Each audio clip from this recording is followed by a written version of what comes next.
Okay, so this will start now. Can I start slowly or not yet?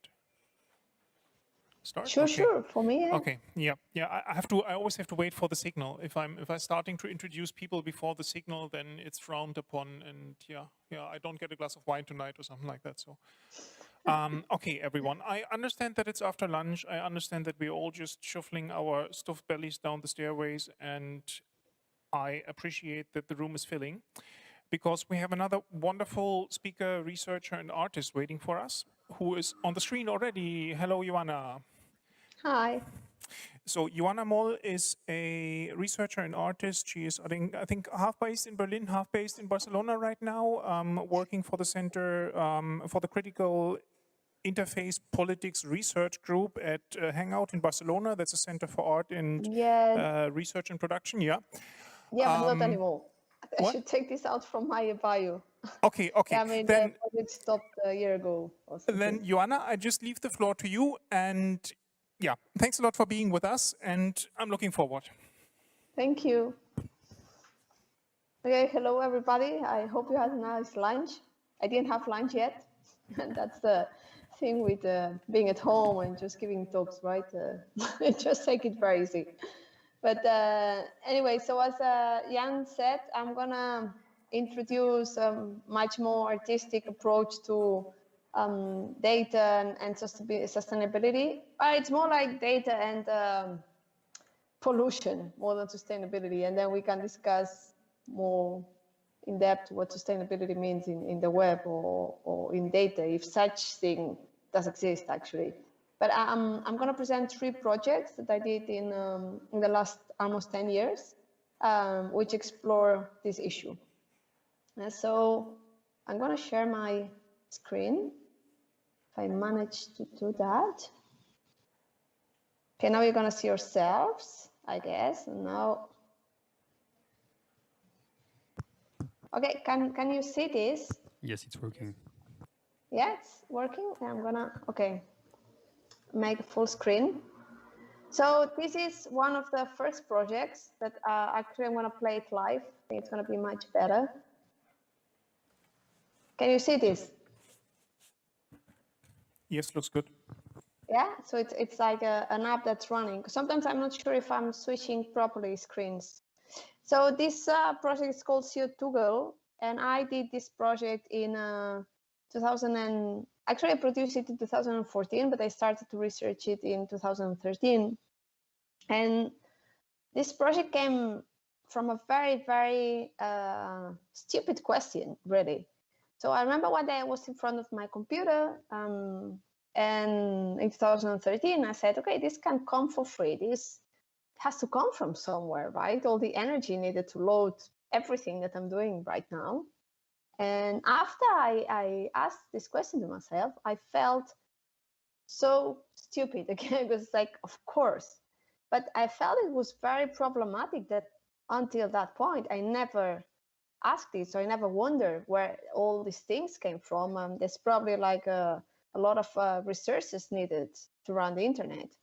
And this project came very much from this need of the need to make this equation visible, to raise awareness on the environmental impact of the internet, not in the sense to say that it's a lot or it's not a lot, because it's really, really hard to quantify this, especially when you don't have a lot of information, but really to embed sort of this, like statement premise in the social imagination, because even now it's not so clear. Yeah, maybe it's clear for us, like the reduced elite of people that are researching this topic, but it's really not from the most of the average internet users. And I think this is super, super problematic. Even I had a journalist made me a radio interview in the National Catalan station, which is not little, which is something quite big. And she also asked me how, like, okay, so everything that we see in a screen, how can it be that it pollutes, She had to make it or frame it that way so people would understand it. And it was so dramatic. It's like, how can we be so blinded to the environmental realities of our digital economy at large? Because it's basically where we operate most of our day, and we've been operating for many years already, right?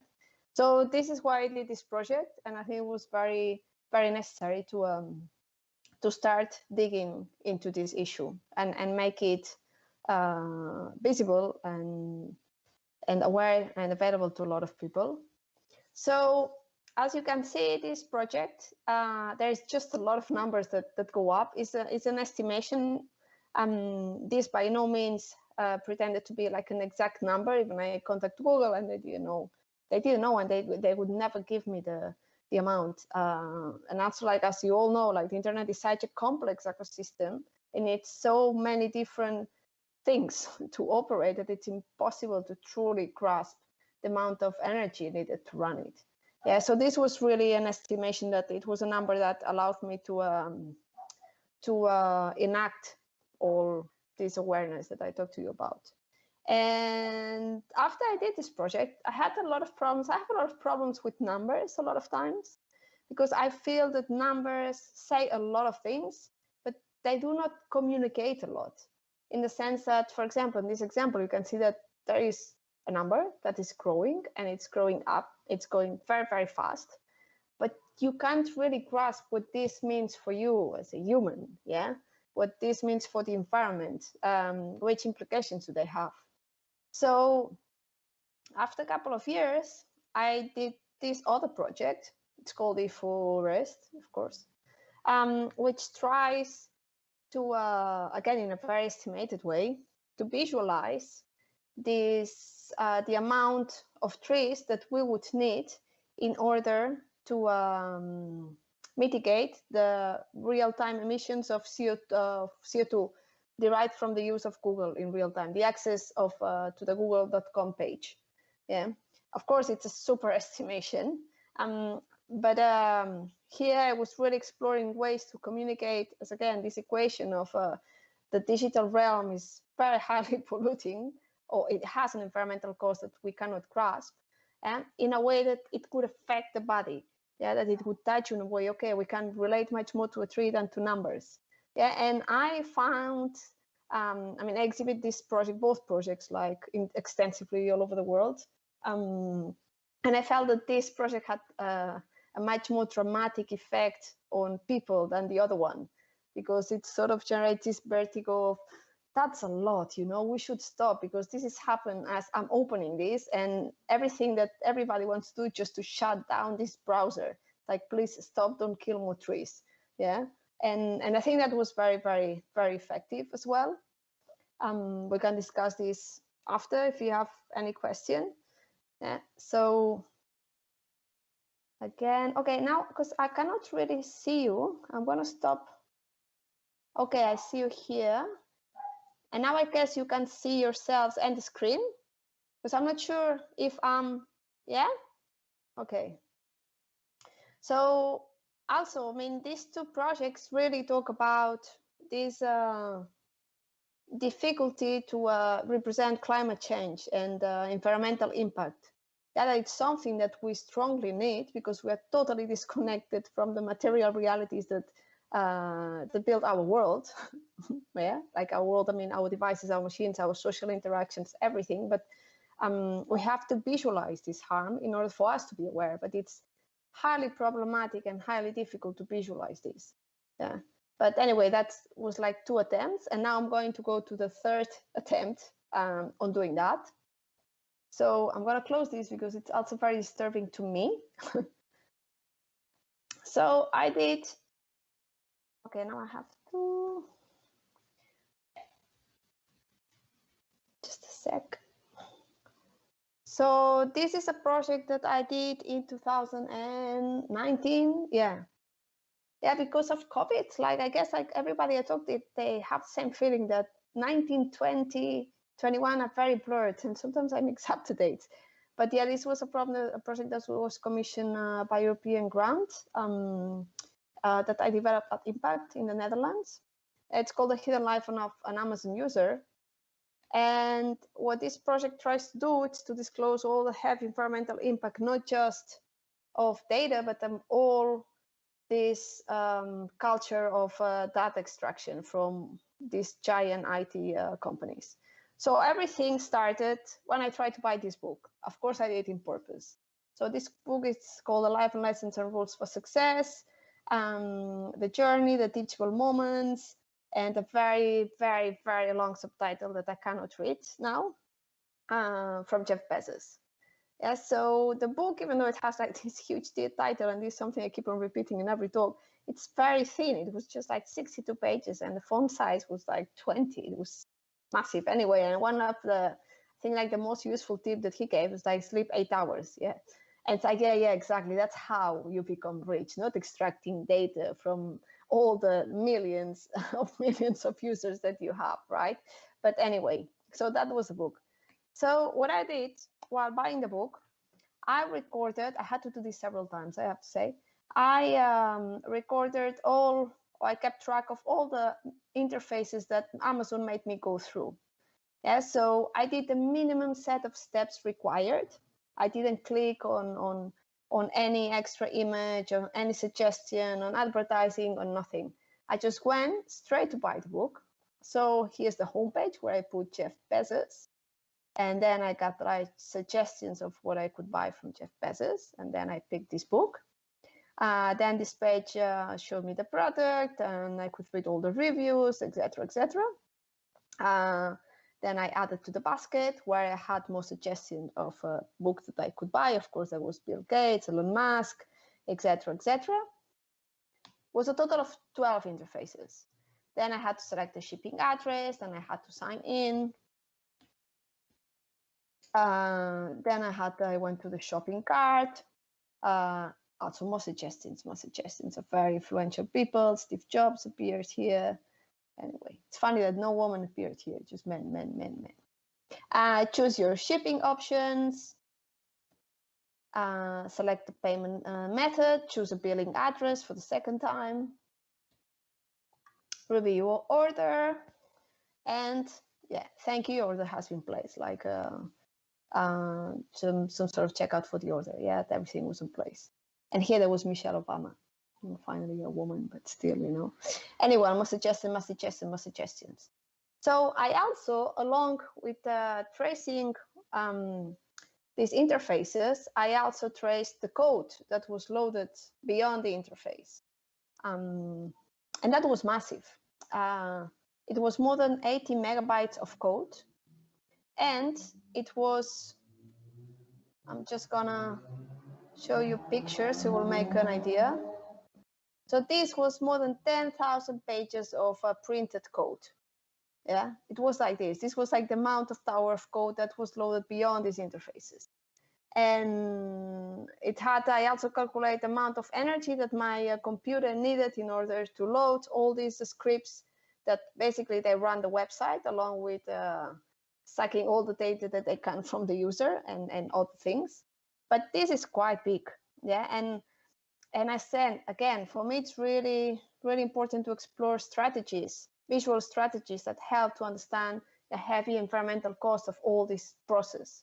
Yeah, that they seem absolutely invisible, and it seems that they don't happen because they also happen very, very fast, and they happen beyond the interface, beyond what we can really see. Yeah. So that's what I tried to print all these pages, which also this had an environmental impact, but I thought it was worth it in order to visualize this. Yeah, so that's the project. That's one of the installations. And I'm gonna show you also, yeah, that's the project online. So here what I did, I placed all the interfaces. So this is the first interface, and this is also an approximation of what I did because it's very hard. I had to fake the watts hour. So after the first interface, you have all the code that I found beyond the first interface, yeah, or all the code, all the calls to external pages and so on. I mean, I understand that you are like specialists here in web technology and so on. Otherwise, I can explain further this in the Q&A, okay? So if you want to get to the second interface, it will take you like 5 minutes of scroll. Yeah, that's how much code there is in the homepage. Yeah, it's massive. And if you want to scroll down till the end of the project, it's going to take you, and you do it like this, like how I'm doing it, just like operating the mouse, like one after the other, and so on. It will take you about 14 to 15 minutes. Yeah, and actually, again, that was another way for me to help me to visualize how energy intensive all these processes are, and how obfuscated, and how we do not realize because we do not interact with them straight. Yeah, and it's really important to acknowledge this because it's the only way that we can actually change something. Yeah, so here you can see there is the Watts hour. I mean, it depends on the movement that you do. If you scroll further, the Watts hour go up. I'm not sure if anybody made this test ever, but scrolling is quite energy intensive as well. And then I compare it to the kilocalories that a human sitting in front of the computer would spend, to also see like this unbalance of energy, and how while we move less and less, the energy that we demand from our devices or from anything else also increases a lot. And this is a concept that was very well articulated by Ivan Illich. He was an Austrian, Mexican-based philosopher, which I really recommend that you read this part of. Has this book. It's called Energy and Equity. It's really, really super interesting.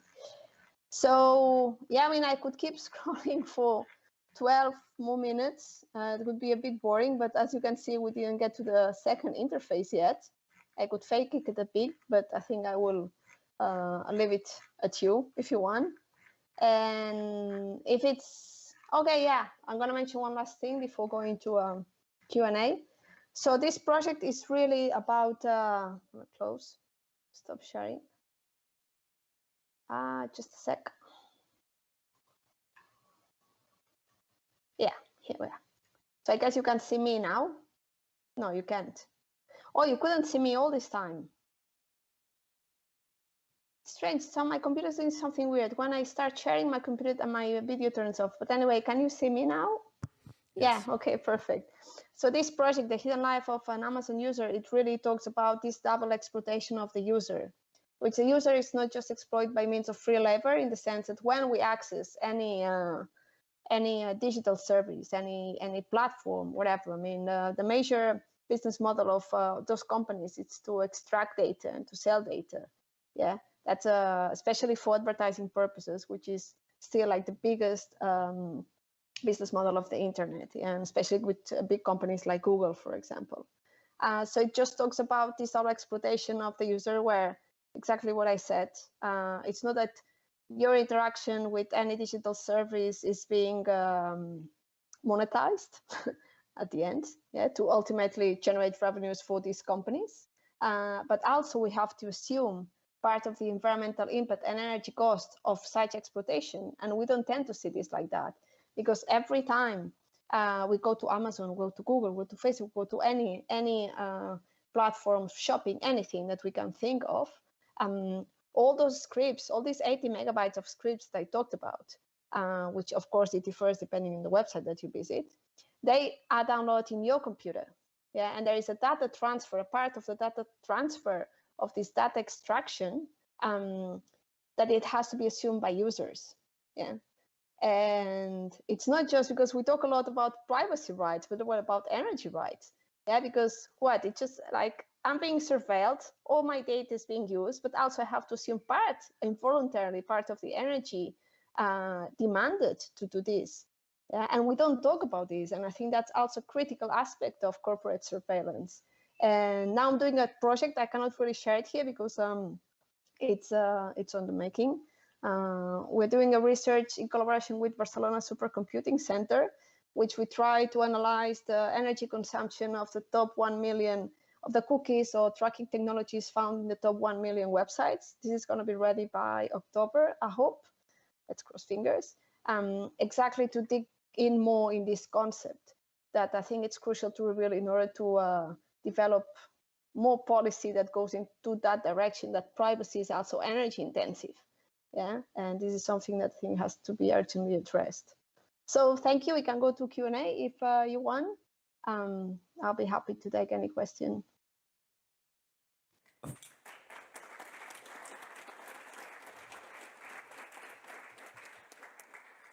Thanks a lot, Joana. I really like these projects, though. What they actually visualize is mostly the interaction between your home computer, your laptop, and the remote site, right? What happens on the server side is still invisible. And I don't know what you're doing with the people at the Barcelona Supercomputing Center. Would be interesting to see results there. But just to prove a point, to make a point, I was the other day tracing down advertising networks used by the Guardian website. And there are, I think there were 28 or 30 advertising networks involved recording data about my one single page visit. So you can assume that it's not just one advertiser storing and profiling you. It's like you visit a major website and it's like 30 or 40 advertisers recording data about you, building up huge databases about everyone in their data centers for the sake of basically monetizing that, selling more stuff to us.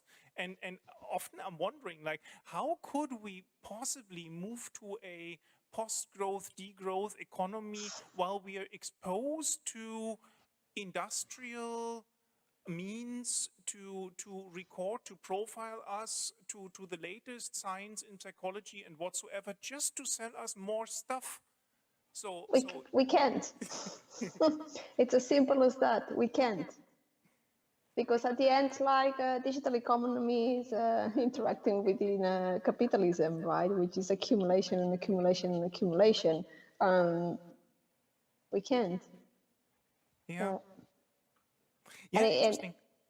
And it's dramatic. I also been surveilling, researching extensively all these surveillance networks, especially when it comes to corporate surveillance, which means like all these corporations, like extracting data, all these ad networks. It's massive. It's just massive. We have no clue where our data is, where our parts of our identities are.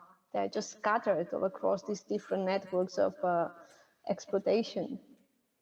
It's impossible to know. Are there questions from the audience yeah, okay, go ahead. Hello, I'm Maël, a PhD student. I have two questions. First, we see a picture of kind of an exhibition in a museum. Can you tell us about that? Did you do an exhibition about this like Amazon project? Oh yeah, Saw that photo from? Yeah, this was from Halle in Leipzig, Halle 13. It's a museum. I think because of COVID, the exhibition might still be there. But yeah, I exhibit this project quite extensively as well. So that's sort of the site-specific installation that I do for museums, because I feel it's important to have like another perspective. Like I try to have all my projects online so they're accessible to everybody. But when I go to galleries, museums, and so on, I try to stage it a little bit different, because since it's a physical space, it's nice to take advantage of it. And did you have any other rooms as well on the same project, on other projects in this thing, or it was just only this space that we saw the picture of? No, it was just, in that exhibition, it was just that space. And there is other exhibitions that I did sort of similar setups, but a bit different. No. I should just put all these pictures in my website. I'm just lazy. Yeah, and on that note, actually, I think I have a friend that would be really interested in. Do you have like a video or something where you're presenting kind of what you just did here? Yeah. If you Google me, you just generate a little bit of CO2. You can see me in the internet. I'm sure there is a few videos. Okay. You can also DuckDuckGo her. Maybe that's more privacy and yeah. I use preserving DuckDuckGo all the time. All right. And I have to find it. It's okay. It's another talk. There are probably more questions. Yeah, there's some at the back. I just want one thing for you, Joana. You have a room of 50 young researchers interested in sustainability in front of you. If you have ideas for what you could imagine us to work on, or if you have questions to us, things to explore, to feed projects on your side, that would be super interesting. I think most people here are engineers, and I personally, I'm really looking for interactions with people beyond the engineering space, be them artists or something else. So I'm really happy to listen to your ideas on what's on your mind and what we could possibly investigate. But there's a question at the back, please. So should I answer this later? Yes, of course, please. Okay. Okay, thank you for your presentation. I just want to Welcome. know if you have made a kind of comparison that, okay, I buy from Amazon, I consume this amount of energy, so it's very bad, it's very nasty, but okay, what is my other option? If I go out, for example, to another city, to the city center, buy the book, come back to my place, did I emit more CO2, or I should keep using Amazon? I mean, are you going to take side in this matter or not? For example, Yeah, you yeah, know my go on, go hidden on. life in Amazon. So what should I do? Where should I buy my books? Okay, where should I buy my, for example, washing machine? Everything else, because, well, one way or another, I'm going to buy it. In Amazon, Yeah, yeah. I will spend 10,000 pages of code. But what is the next option? Are you even going to take sides? Are you even going to recommend something?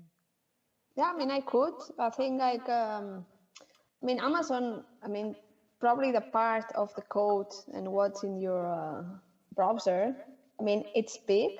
I don't think we should undermine how much energy this costs and the environmental impact of it.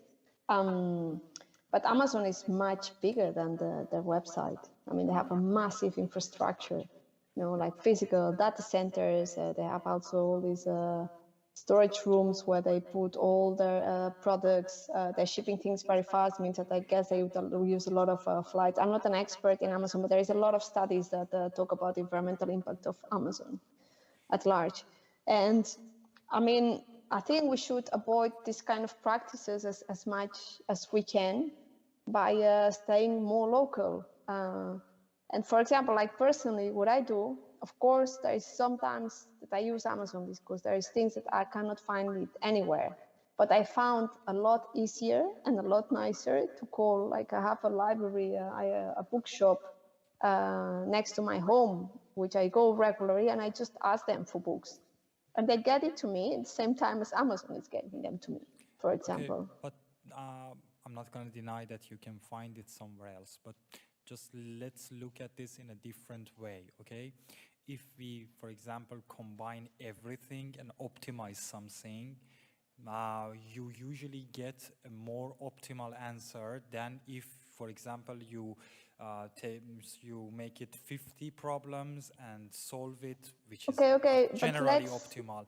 The point is that you are saying that it's a massive infrastructure. No, but I need to ask you a question. What do you understand by optimizing? What does optimizing mean for you? Let me just explain. The optimizing basically for Amazon is lower cost. Okay, I understand that. But the problem, the question that I'm raising here is that, okay, you are saying that Amazon is having a massive infrastructure, having a system of transportation of their own, and we shouldn't use them, go do local. But even in the local case, there will be some efforts which are being done without infrastructure. And if you combine them, maybe you will find more consumption of energy because they are not optimized globally. So I believe maybe in some cases, still you can use Amazon. Okay, you can force Amazon to do some optimizations or put some constraint on the energy consumption level. But I cannot live with this, that you are saying that, okay, go do local, and just imagine 10,000 buyers of Amazon go doing something local. Every provider will use a specific method, their own cars, I don't know, anything else. And this transportation, this demand will create its own. So maybe 20 years later, they will go again, okay, let's put everything in one shop and buy it from there. The question is that, are you really looking to the other side as well, that if we make everything... I don't hear him. Yeah, it's okay. Okay, if we make everything local, maybe it's just making a big question distributed to 1,000 small questions, and the solution to that 1,000 is not necessarily better than one big problem. I see the engineering man here. I can totally see it, I understand it.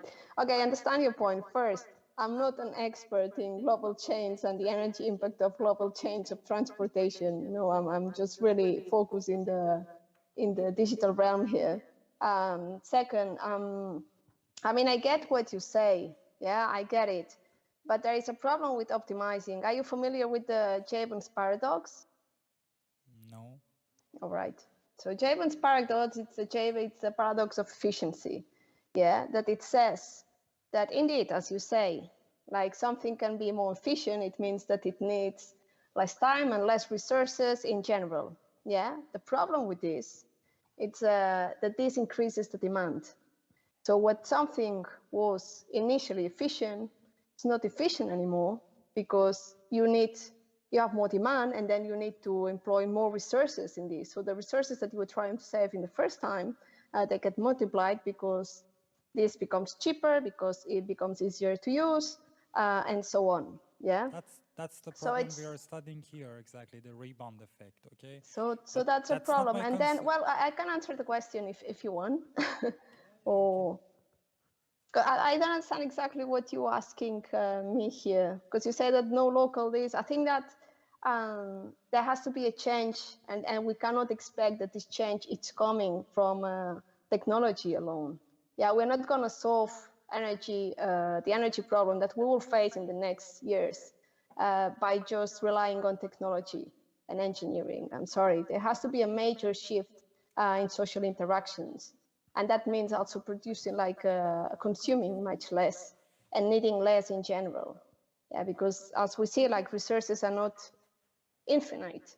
Yeah, even if we make something very, very efficient, again, if the demand explodes, then there is resources that are going to be used to this, and that's it. So we cannot look at this as a technological issue alone. Yeah, it's a techno-social and environmental issue that it has to work together. Yeah, in order to find a solution. So it's not one-side solution. It's not just a website. It's just the transportation. It's just not the local. Because also, if we start ordering locally as we order in Amazon globally, that's not going to work either. Yeah. So there has to be a shift in many, many aspects. So I hope this sort of answers your question. And also there would be many other aspects. Hello, 1, 2, 3. There would be many other aspects to criticize Amazon for, like human rights issues in their storehouses, in their employment, the fact that they are trying to sell us more and more stuff, although we just want to buy one washing machine. So I think you can build this up as much as you want. Are there more questions? You might have time for 1 or 2 more.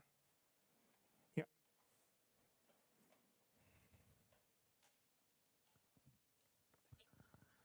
Hi, thank you very much, because I'm incredibly happy to see also another point of view. I incredibly appreciate it. And do you also do some work on a broader ethical background? Because now we talk about environment, but as it was said, there is also more from ethical background. So I would be very curious about it. Thank you. So I'm doing, thank you. Thanks for the question also before, thanks for the question. Yeah, I mean, I'm working now in another project I'm going to launch. Probably when I launch a part of it, I can send Jan the link after. So it talks about how the increase of computational capacity is increasing, like basically portrayed by microprocessors that I guess all of you know that appeared in 1971, yeah, with 4004. And how all this increasing in computational capacity is decreasing or has a role in decreasing population or wildlife. Yeah, and that's something I'm exploring, and it's really interesting because basically I hadn't any knowledge of how the biological realm worked until 1.5 years ago when I started to research this, and I was very ashamed. So some sort of what I figured out is that if we would have like, and this is speculative, still, if we would have like a technological pyramid and a biological pyramid of how life works, it's very funny because microchips and insects would be very much in the same level. Yeah. So I'm exploring in the sense that microchips allow for the technological ecosystem to thrive and to grow. And insects also basically are the ones, I don't know if you know that insects are the biggest biomass on Earth of animals. You know? And they're disappearing at a crazy, crazy rates in the 70s. They're just being completely wiped out of the face of the Earth. So insects are just also responsible to create the base for all the terrestrial ecosystems on Earth. Yeah, meaning that all the terrestrial ecosystems thrive because of insects. Yeah. So I don't know. I'm exploring this now. I think it's interesting.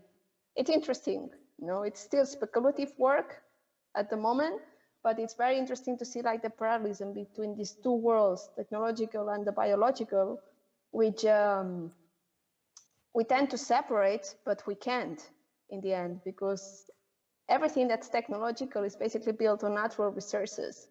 So if all the nature is not doing their job, technology wouldn't exist. But technology is just taking the place of Earth. I'm not sure if you know that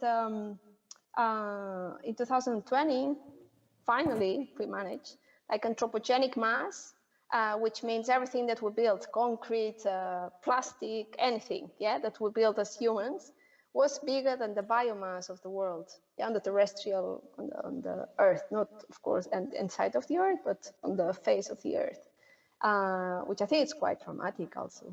So I'm working on this. I hope that answers the question. Yes, thank you. You managed to talk like some of the best illustrations of the latest IPCC report.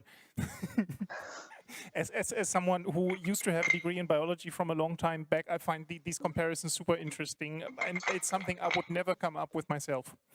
Joana, I think we have to move on with the program. So no thanks problem. a lot for your intervention. Thanks a lot for sharing your thoughts and your ideas with us. Yeah. Thank you for having me. Applause to Barcelona. Hope you have a nice conference today. Thanks a lot. See you another time. See you. Bye-bye.